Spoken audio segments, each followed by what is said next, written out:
Please. I don't even. Are we ready to go?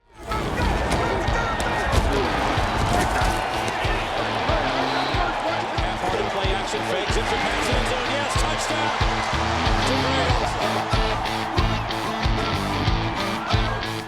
Hi, and welcome to Geno's Picks, a.k.a. Kid Coin Toss. After another 2-2 week, Daddy is a juicy, Garrett gets that, 10-10 heading into week 6. Although the way we missed that cover on last week's Eagles-Panthers game, it's insane.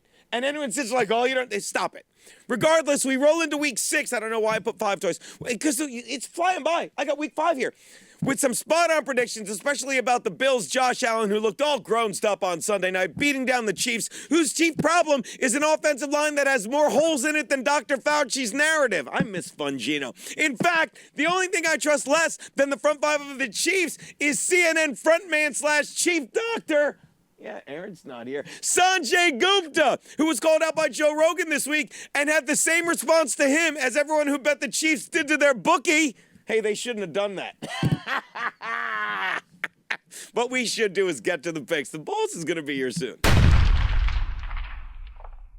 My first pick, the Washington football team is getting 6 in a hook from the Chiefs in D.C. We talked about it, Garrett. We've heard the phrase countless times, when that unstoppable force meets the immovable object. Yeah, well, if there's an inverse for that statement, it is definitely this fucking game, where the Chiefs offensive line, who hasn't stopped anything this season, at least not me from laughing, and I certainly can't see it stopping the best defensive line in the game from laughing as well at this matchup. When the WFT snagged Chase Young last season, he became the 4th defensive lineman the team formerly known as the Redskins drafted in the first round over the past 4 seasons. So he joins Jonathan Allen, Darren Payne, and Montez Sweat, and that front 4 of the WFT will have Patrick Mahomes screaming WTF all afternoon as he runs for his life. Do the Chiefs win this game? Sure, thanks to Pro Bowler Patrick Mahomes, but did they cover? No, because it seems like Mahomes has been so pressured of late that he's looked more like a Pro Bowler. Am I nuts, Garrett? Every other TD pass is an underhand lob in the red zone. Good luck with that gimmicky shit this week as Chase Young fucking goes after, and Taylor Heineke saves this game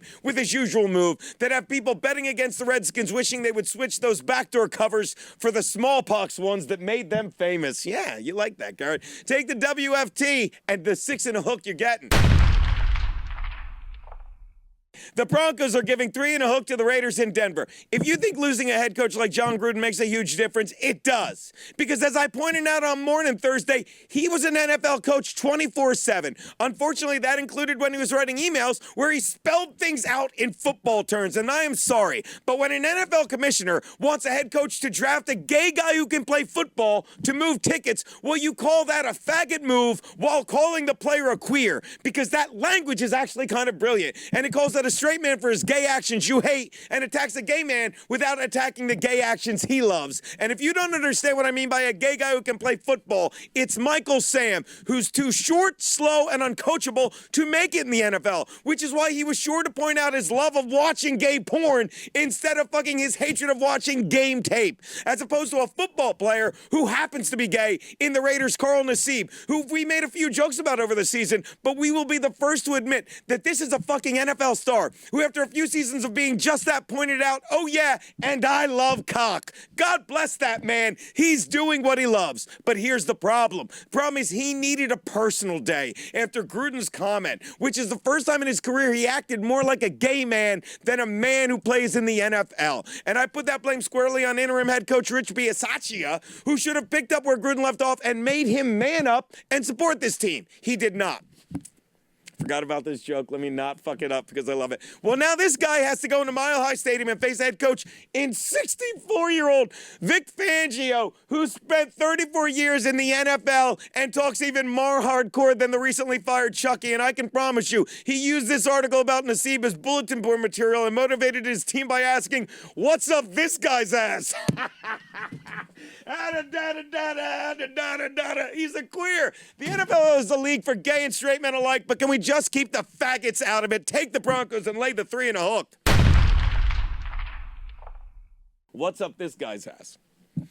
My next pick, the Steelers are giving 5 and a hook to the Seahawks in Pittsburgh. The Seahawks have a phrase from last season, let Russ cook, and it made a lot of sense because Russ was the entire offense. How big an opinion did they have of him? Well, we found out this past Thursday night when Wilson left the game with a torn ligament in his finger and was replaced by the man that has been the backup for him the past 3 seasons, Geno Smith. Meaning the new phrase in Seattle is, RC Goose is cooked. They loved it.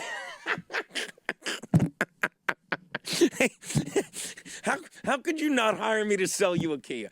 Hey, Seattle, don't feel bad if you didn't know Smith was your backup QB because he's so bad that in the past 2 seasons, he's seen as many snaps as the ligaments in Wilson's middle finger. And the fact that the team paid so little attention to such a key position makes Wilson's the second biggest middle finger the Seahawks fans are looking at right now. That's Geno Smith. Sure, the Steelers have their problems, but as we saw last week, they know how to pick apart a second-tier NFL QB, let alone a trail of tiers QB like Geno Smith, who last I checked can only add punch to a defense.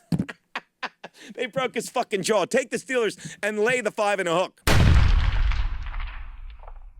Which brings me to my Double Your Money Monday night bet. Fucking the Bills are giving 5 and a hook to the Titans in Tennessee. I find it hilarious whenever people reach out to me and say, please don't pick my team and jinx them. But if any fan base in the NFL should be begging daddy to do it, it is my beloved Bills Mafia fan base, who I would hope realizes by now their team is 3-0 against the spread in the games that I've picked them to cover and 1-1 in games where I have not picked them at all. Also, I've noticed the fact that the Bills have covered their past 4 games easily as Josh Allen gets smarter each week. And while Allen realizes all he is capable of doing each week, the NFL defenses are realizing each week how much Ryan Tannehill isn't capable of doing. If you haven't figured out the Titans' game plan yet, it's hand the ball off to Derrick Henry whenever possible. But the problem is when defenses like the Bills' #1 ranked overall D, which is allowing the 5th lowest yards per carry, 2.9, to any running back, they're forced to go to the QB, which is Tannehill, who will be front and center against the Bills' secondary that picked off that bowler Mahomes twice Sunday night and held him to the second lowest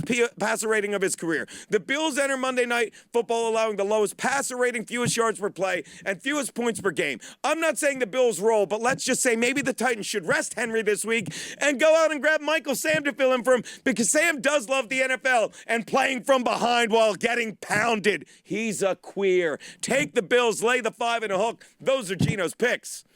I could sell you a Kia.